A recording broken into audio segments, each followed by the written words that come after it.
Oi, turma, tudo bem? Na aula de hoje a gente vai falar de hemoglobina e mioglobina, usando essas duas como exemplos para entender um pouco melhor algumas funções de proteínas. A hemoglobina é formada por 4 cadeias peptídicas, 2 subunidades alfa e 2 subunidades beta. Cada uma dessas cadeias é chamada de globina. E em cada uma dessas cadeias, em cada uma dessas globinas, a gente tem um grupo prostético chamado grupo M. No grupo M, a gente tem um ferro, e é nesse ferro que o oxigênio liga. Uma das funções mais importantes da hemoglobina é o transporte de oxigênio no sangue. Ela ainda pode atuar transportando o CO2 e também ela tem um papel na manutenção do pH. A hemoglobina transporta oxigênio de forma muito eficiente por ligar esse oxigênio de modo cooperativo. Qual é o significado fisiológico disso?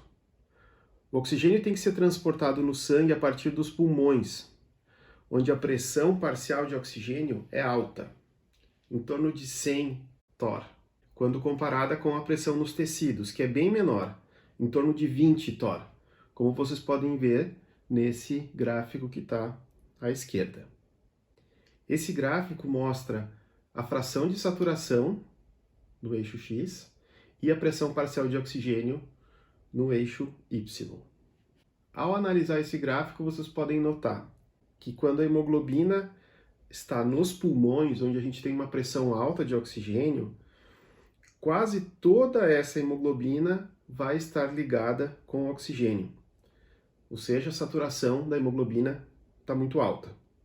Nesse caso, estima-se que 98% dos centros ligantes de oxigênio da hemoglobina estão ocupados. Agora pensem que essa hemoglobina que recebeu e ligou o oxigênio nos pulmões vai até os tecidos. Nos tecidos, a gente tem aproximadamente 32% de saturação. A diferença, 98 menos 32, a diferença de saturação da hemoglobina dos pulmões para os tecidos vai dar 66%, ou seja, isso significa que 66% do oxigênio foi liberado da hemoglobina. E esse oxigênio liberado da hemoglobina vai chegar nos tecidos. Por que é tão importante que a hemoglobina tenha essa ligação cooperativa? Em azul, vocês podem ver uma proteína que não possui essa cooperatividade. Como ela funcionaria? Nesse caso, a gente teria somente 38% de diferença de saturação entre pulmões e tecidos.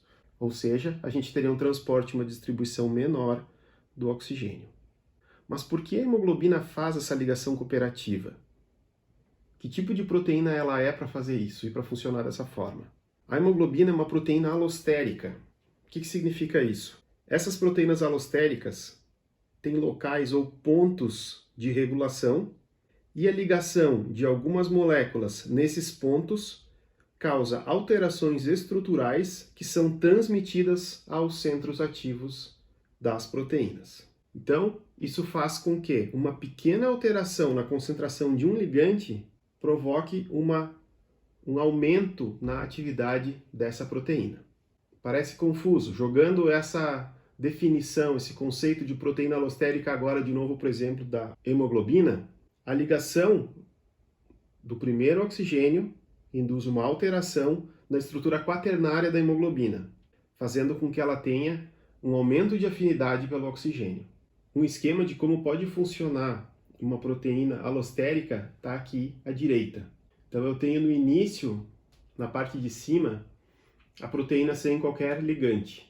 No momento em que eu tenho um ligante, essa proteína vai mudar a sua estrutura e vai favorecer a ligação de mais ligantes, ou seja, ela vai provocar uma alteração estrutural e isso vai aumentar a sua atividade. As proteínas alostéricas são divididas em estado T, ou tenso, e estado R, ou relaxado. Então, no caso da hemoglobina, nosso exemplo da aula, a gente tem aqui o estado T, quando ela não tem oxigênio, e o estado R, quando ela passa a ter, ou começa a ter, as ligações com oxigênio. Então, se vocês olharem essas duas figuras, o estado T e o estado R da hemoglobina, vocês podem ver que ela tem pequenas alterações estruturais. Mas a função da hemoglobina não é somente o transporte de oxigênio. Quando a hemoglobina chega nos tecidos e disponibiliza o oxigênio para eles, ela também vai receber desses tecidos CO2. O CO2 é um importante produto do metabolismo aeróbico.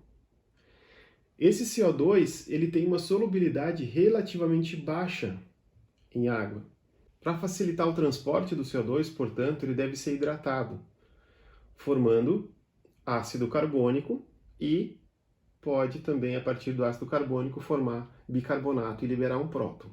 A reação de hidratação do ácido carbônico é catalisada pela enzima anidrase carbônica, que vai então formar o ácido carbônico e a partir do ácido carbônico pode formar o bicarbonato e o próton. Dessa forma, o CO2 consegue ser transportado pelo sangue com mais facilidade, na forma de bicarbonato. Além disso, a hemoglobina pode ligar um pouco de CO2. Então, além de ela transportar o oxigênio dos pulmões para o tecido, ela também pode transportar CO2 dos tecidos para o pulmão. Então, quando ela chega nos alvéolos, o CO2 é liberado e eliminado. Agora falar um pouco sobre a mioglobina, que é uma proteína muito parecida com a hemoglobina. A hemoglobina, como a gente comentou ali no início da aula, é formada por 4 unidades peptídicas, 4 globinas. A mioglobina é uma proteína monomérica, ou seja, ela é formada por uma unidade. Ela é uma globina, então ela também apresenta o grupo M como ferro e ela também liga oxigênio. A mioglobina está muito presente nos tecidos musculares e ela faz o transporte de oxigênio nesses tecidos. Aqui vocês podem ver a estrutura da mioglobina à esquerda e à direita uma comparação da mioglobina com a subunidade beta da hemoglobina. E por que o sangue arterial tem uma cor diferente do sangue venoso? O sangue arterial está cheio de oxigênio e a cor dele é um vermelho vivo. Isso acontece exatamente porque o oxigênio está ligado no ferro da hemoglobina. Quando esse oxigênio desliga, a cor muda para um vermelho mais escuro, quase azul ou roxo. Então, nessa figura da esquerda, vocês podem ver sangue arterial nos 3 tubos de baixo, com vermelho vivo, e um sangue venoso nos 2 tubos de cima, uma cor mais escura. Da mesma forma, a mioglobina se comporta em um tecido muscular. Por exemplo, uma carne mais fresca, ela ainda está com bastante mioglobina oxigenada. Ou seja, da mesma forma como lá o sangue arterial, ela tem uma cor mais viva, de vermelho vivo. No momento em que essa mioglobina sofre a desoxigenação, ou seja, esse oxigênio desliga da sua estrutura, ela passa a ter uma cor mais escura, parecida com a do sangue venoso. Então, com essa aula, a gente trouxe 2 exemplos de proteínas que têm funções de transporte de oxigênio, mas se comportam de forma um pouco diferente, apesar de serem muito semelhantes do ponto de vista estrutural. Muito obrigado, até a próxima!